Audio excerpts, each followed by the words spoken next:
11월 26일 수요일 이른 아침입니다. 오늘 말씀 읽기 본문은 잠언 26장입니다. 본문을 다음 세 단락으로 나눌 수 있겠습니다. 첫째는 1절 이하 12절 미련한 사람에 대한 경계, 둘째는 13절 이하 16절 게으른 사람에 대한 경계, 셋째는 17절부터 28절 그 외에 경계할 사람들에 대한 교훈. 오늘 본문에서는 선민으로 살아가면서 경계해야 할 사람들에 대하여 교훈하십니다. 혹은 미련한 사람, 혹은 게으른 사람들인데 그 밖에도 다양한 사람들이 있습니다. 먼저 미련한 사람들에 대한 교훈을 들어보십시다. 1절 보시면 미련한 자에게는 영예가 적당하지 아니하니 마치 여름에 눈 오는 것과 추수 때에 비 오는 것 같으니라. 또한 미련한 자들이 짓거리는 저주는 아무런 의미가 없다고 말합니다. 2절 보시면 까닭 없는 저주는 참새가 떠도는 것과 제비가 날아가는 것 같이 이루어지지 아니하느니라. 그리고 미련한 자에게는 막대기가 필요하다고 말합니다. 3절 보시면 말에게는 채찍이요 나귀에게는 재갈이요 미련한 자의 등에는 막대기니라.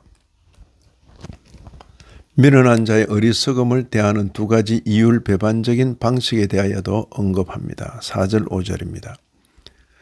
미련한 자의 어리석은 것을 따라 대답하지 말라. 두렵건대 너도 그와 같을까 하노라. 미련한 자에게는 그의 어리석음을 따라 대답하라. 두렵건대 그가 스스로 지혜롭게 여길까 하노라. 앞에 두렵건대는 너도 그와 같을까. 나중 두렵건대는 그가 스스로 지혜롭게 여길까. 특히 이 단락에서 미련한 짓을 거듭 행하는 것을 강하게 질타합니다. 11절에 개가 그 토한 것을 도로 먹는 것 같이 미련한 자는 그 미련한 것을 거듭 행하느니라. 사도 베드로는 그의 서신에서 바로 이 말씀을 인용하고 있습니다. 베드로후서 2장 21절 22절입니다. 의의 도를 안 후에 받은 거룩한 계명을 저버리는 것보다 알지 못하는 것이 도리어 그들에게 나으니라. 참된 속담에 이르기를 개가 그 토하였던 것에 돌아가고 돼지가 씻었다가 더러운 구덩이에 도로 누웠다 하는 말이 그들에게 응하였도다. 개나 돼지 이야기가 아닙니다. 개와 돼지를 빌어 성도들이 타락하지 않도록 교훈하는 것입니다. 다음으로 게으른 사람에 대한 교훈입니다.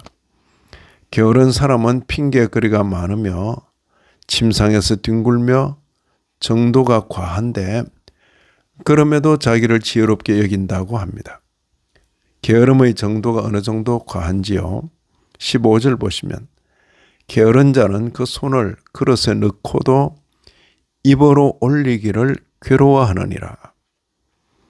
마지막으로 그 외에도 경계할 사람들을 다양하게 언급하는데 한번 살펴보도록 하십시다. 길로 지나가다가 자기와 상관없는 다툼을 간섭하는 자.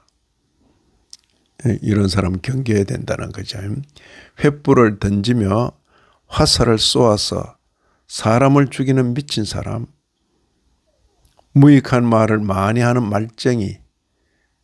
남의 말하기를 좋아하는 자, 온유한 입술에 악한 마음을 가진 자, 입술로는 꾸미고 속으로는 속임을 품은 원수, 함정을 파는 자와 돌을 굴리는 자, 그리고 거짓말하는 자 등입니다. 이런 말씀을 읽는 신약교회 성도인 우리로서는 먼저 자신을 살펴 미련한 사람이나 게으른 사람이 되지 않아야 하겠습니다. 또한 이런 사람들을 가까이 하지 않도록 삼가 조심해야 하겠습니다. 최소한 동력의 대상인지 경계의 대상인지는 구분할 수 있어야 하겠습니다. 이 아침에도 말씀에 참여하신 모든 분들 위해 하나님의 크신 은혜가 더하시기를 진심으로 기원합니다.